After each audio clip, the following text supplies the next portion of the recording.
ओम शांति। 13 मई 2025 की साकार मुरली है। बाबा कहते मीठे बच्चे, अनेक देहधारियों से प्रीत निकाल एक विदेही बाप को याद करो तो तुम्हारे सब अंग शीतल हो जाएंगे। प्रश्न, जो दैवी कुल की आत्माएं हैं उनकी निशानी क्या होगी? उत्तर, दैवी कुल वाली आत्माओं को इस पुरानी दुनिया से सहज ही वैराग्य होगा। दूसरा, उनकी बुद्धि बेहद में होगी। शिवालय में चलने के लिए वह पावन बनने का पुरुषार्थ करेंगे। तीसरा, कोई आसुरी चलन नहीं चलेंगे। और चौथा, अपना पोता मेल रखेंगे कि कोई आसुरी कर्म तो नहीं हुआ। बाप को सच सुनाएंगे, कुछ भी छिपाएंगे नहीं। गीत, न वह हमसे जुदा होंगे न हम। ओम शांति। अभी ये है बेहद की बातें। हद की बातें सब निकल जाती। दुनिया में तो अनेकों को याद किया जाता है, अनेक देहधारियों के साथ प्रीत है।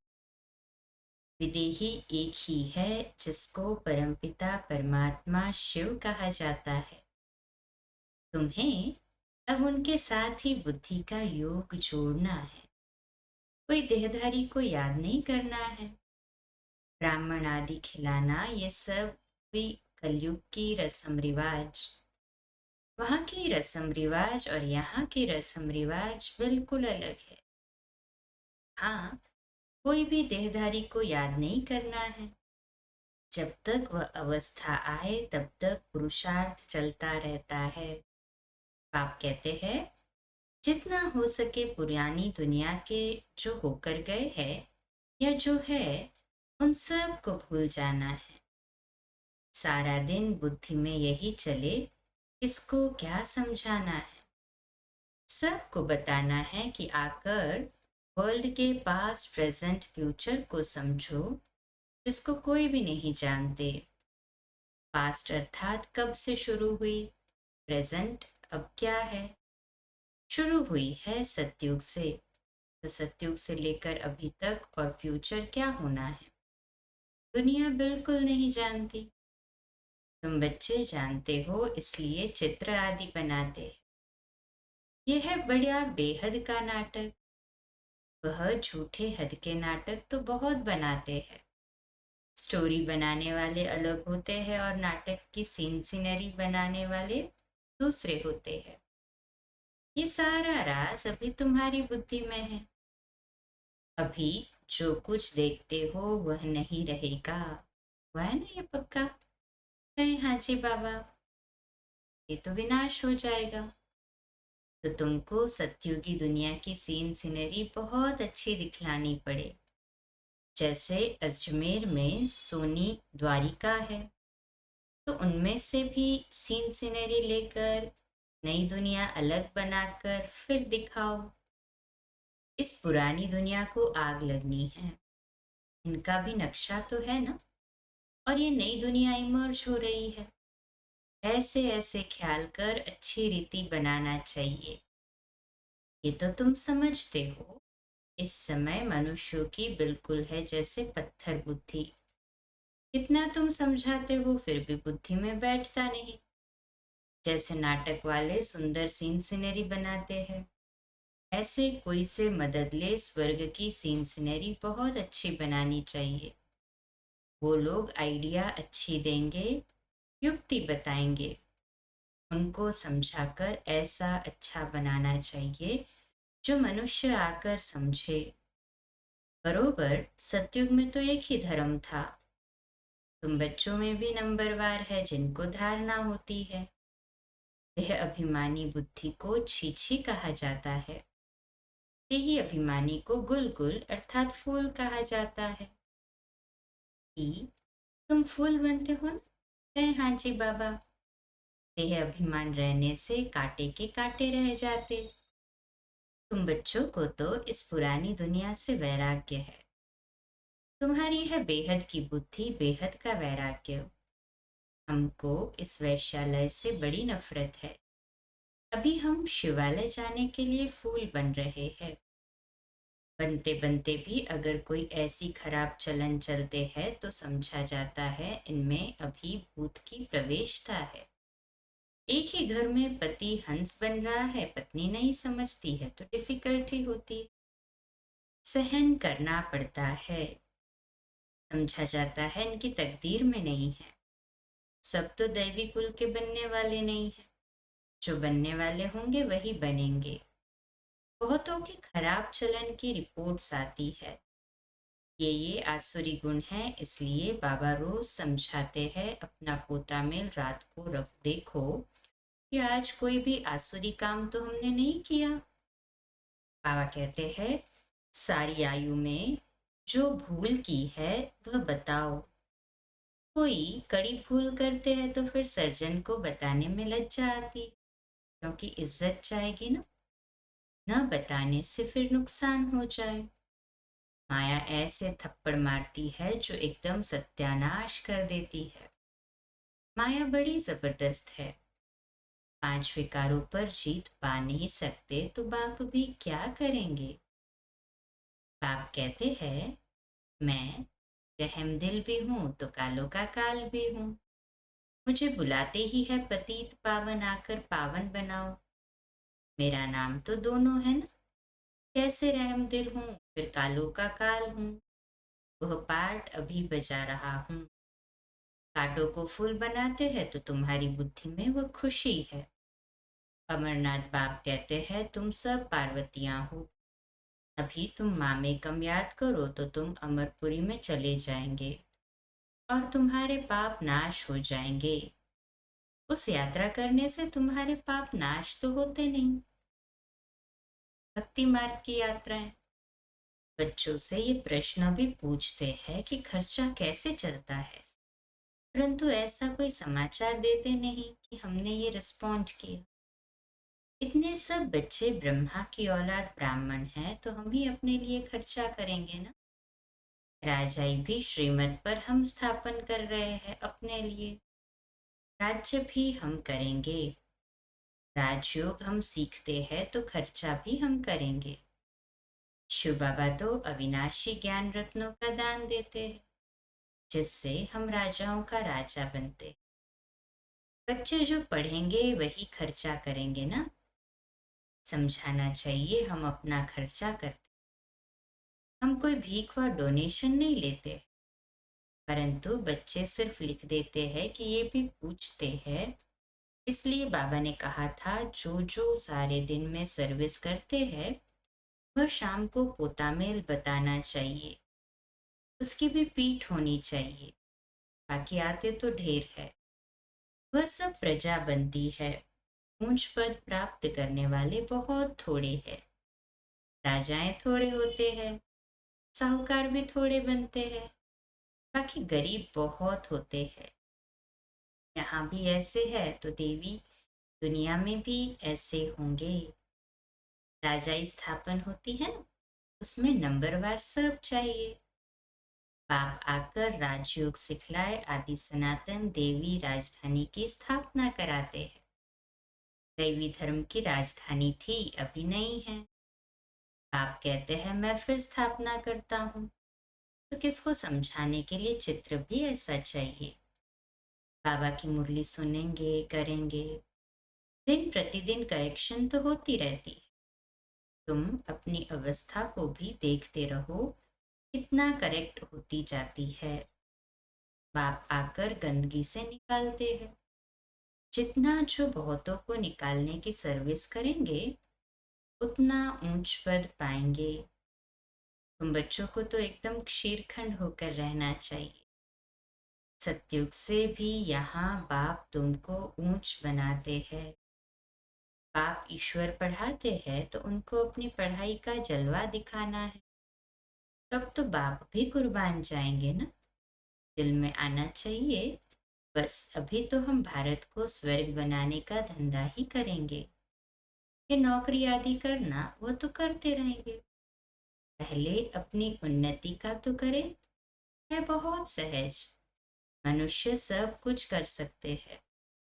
गृहस्थ व्यवहार में रहते राजाई पद पाना है, इसलिए रोज अपना पोता मेल निकालो। सारे दिन का फायदा और नुकसान निकालो। पोता मिल नहीं निकालते तो सुधारना बड़ा मुश्किल है। बाप का कहना मानते नहीं, हाँ पोता मिल नहीं निकालेंगे, बाबा का नहीं मानेंगे तो सुधरेंगे कैसे। रोज देखना चाहिए किसको हमने दुख नहीं दिया। ये बहुत ऊंचा है। हाँ पद तो बहुत ऊंचा है, रहा कमाई है। हाँ जितना पुरुषार्थ करेंगे उतना पद। नहीं तो फिर रोना पड़ेगा। रेस होती है ना, कोई तो लाखों रुपया कमा लेते हैं, कोई तो कंगाल के कंगाल रह जाते हैं। अभी तुम्हारी है ईश्वरीय रेस। इसमें कोई दौड़ी आदि नहीं लगानी है, सिर्फ बुद्धि से प्यारे बाबा को याद करना है। कुछ भी भूल हो तो झट सुनाना चाहिए, बाबा हमसे ये भूल हुई, कर्मेंद्रियों ने ये भूल की। बाप कहते हैं रॉन्ग राइट तो सोचने की बुद्धि मिली है, तब रॉन्ग काम नहीं करना है। रॉन्ग काम कर दिया तो बाबा तौबा तौबा क्षमा करना, क्योंकि बाप अभी यहाँ बैठे हैं सुनने के लिए। जो भी बुरा काम हो जाए तो फौरन बताओ व लिखो, बाबा ये बुरा काम हुआ तो तुम्हारा आधा माफ हो जाएगा। ऐसे नहीं कि मैं कृपा करूंगा, क्षमा व कृपा पाई की भी नहीं होगी। सबको अपने को सुधारना है। बाप की याद से विकर्म विनाश होंगे, पास्ट का भी योग बल से कटता जाएगा। बाप का बनकर फिर बाप की निंदा नहीं कराओ, सदगुरु के निंदक ठौर न पाए। और तुमको मिलती है बहुत ऊंची, दूसरे गुरुओं के पास कोई राजाई की ठौर थोड़ी है। यहाँ तुम्हारी एम ऑब्जेक्ट है, मार्ग में कोई एम ऑब्जेक्ट होती नहीं। अगर होती भी है तो अल्पकाल के लिए। कहाँ 21 जन्म का सुख, कहाँ पाई पैसे का थोड़ा सुख। ऐसे नहीं धन से सुख होता है, दुख भी कितना होता है। अच्छा समझो कोई ने हॉस्पिटल बनाई तो दूसरे जन्म में रोग कम होगा। ऐसे तो नहीं पढ़ाई जास्ती मिलेगी, धन भी जास्ती मिलेगा। उसके लिए तो फिर सब कुछ करो। कोई धर्मशाला बनाते हैं तो दूसरे जन्म में महल मिलेगा। ऐसे नहीं कि तंदुरुस्त रहेंगे, नहीं। तो बाप कितनी बातें समझाते हैं, कोई तो अच्छी रीति समझकर समझाते, कोई तो समझते ही नहीं। तो रोज पोता मेल निकालो। आप आज क्या, हाँ बाबा पूछते, रोज पोता मेल निकालो और चेक करो कि आज क्या पाप किया। इस बात में फेल हुआ, पाप राय देंगे तो ऐसा काम नहीं करना चाहिए। तुम जानते हो हम तो अब स्वर्ग में जाते हैं, बच्चों को खुशी का पारा नहीं चढ़ता है। बाबा को कितनी खुशी है, मैं बूढ़ा हूँ, ये शरीर छोड़कर हम प्रिंस बनने वाला हूँ। तुम भी पढ़ते हो तो खुशी का पारा चढ़ना चाहिए, परंतु बाप को याद ही नहीं करते हैं। बाप कितना सहज समझाते हैं, वह अंग्रेजी आदि पढ़ने में माथा कितना खराब होता है, बहुत डिफिकल्टी होती। ये तो बहुत सहज है, इस रूहानी पढ़ाई से तुम शीतल बन जाते हो।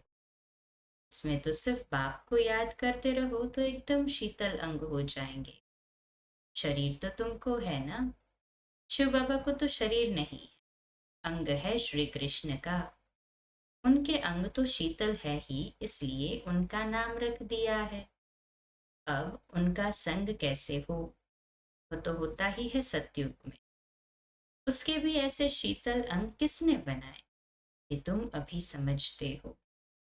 तो अब तुम बच्चों को भी इतनी धारणा करनी चाहिए, लड़ना झगड़ना बिल्कुल नहीं है, सच बोलना है।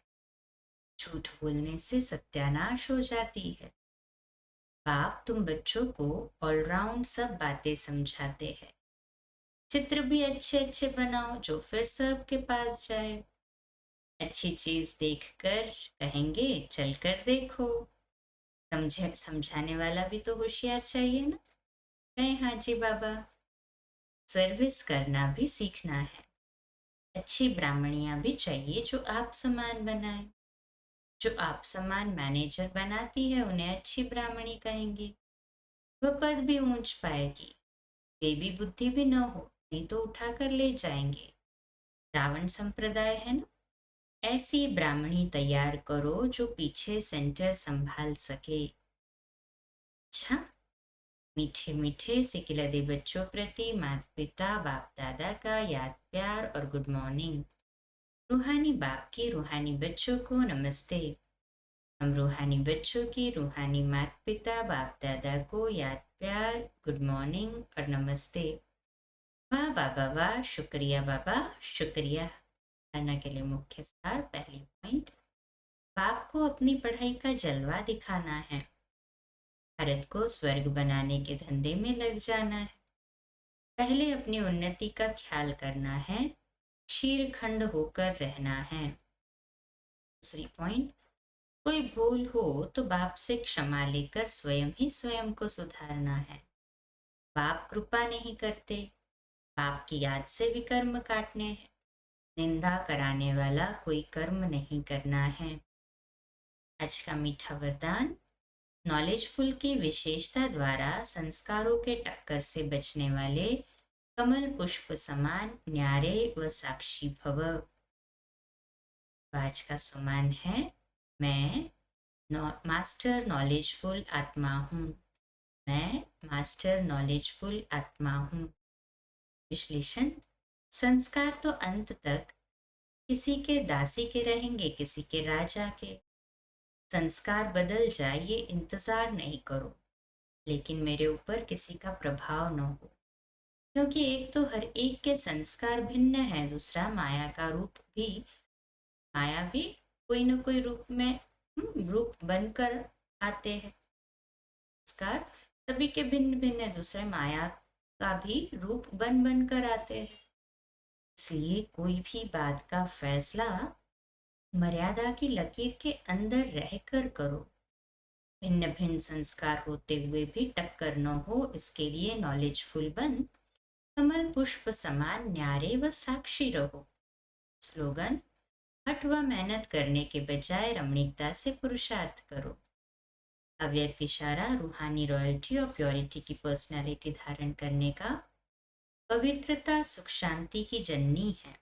जहाँ पवित्रता है वहां दुख शांति आ नहीं सकती। तो चेक करो, सदा सुख की शैया पर आराम से अर्थात शांत स्वरूप में विराजमान रहते हैं। अंदर क्यों, क्या और कैसे की उलझन होती है, या उस उलझन से परे सुख स्वरूप स्थिति रहती है। अच्छा, कम बोलो, धीरे बोलो, मीठा बोलो, सत्य बोलो, सोच समझकर बोलो। निमित्त भाव, निर्माण भाव, निर्मल वाणी। आज का नया दिन आप सभी को मुबारक हो, मुबारक हो, मुबारक हो। शुभ दिवस। ओम शांति।